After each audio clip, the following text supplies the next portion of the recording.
చెప్పండి.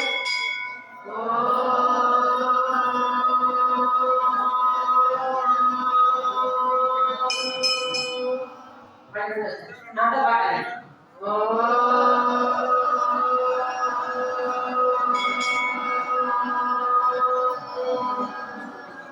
మళ్ళీ ఇప్పుడు నాతో పాడాలి.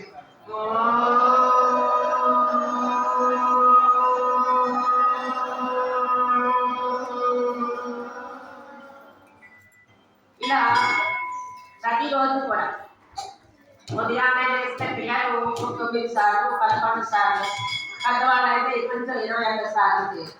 అలాగే చదువుకోవాలనుకుంటున్నాం, పుస్తకాలు పెట్టుకునే ముందు 3 సార్లు ఓంకారాన్ని చెప్పి స్టార్ట్ చేయండి. అప్పుడు మీకే ఆ మాట అనేది తెలుస్తుంది. తెలిసిందా? అలాగే ఇంకొకటి, పొట్టు పెట్టుకోవడం ఎందుకు, గాజులు వేసుకోవడం ఎందుకు, పూలు ఎందుకు పెట్టుకోవడం అని అంటే ఇంకోటి జుట్టు విరపోసుకోవడం.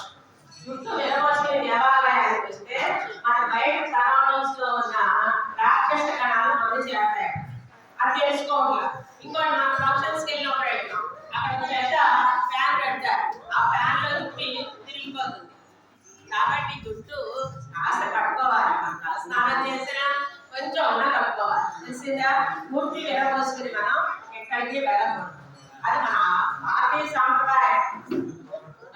అది ఇతర దేశాలను చూసిన వాళ్ళు ఎలా ఉన్నారంటే మనకు కుదరదు. ఇంకోటి మాట పెట్టుకుంటారు, అర్థమవుతుందా? అంతేగాని చాలా మంది అనుకుంటారు ఒక కనపడుకోవడం, ఒక అసలు కనపడుతుందా ఉంటే బాగుండు, ఇంట్రెస్ట్ ఎక్కువ ఇంకా కళలో కూడా కాదు.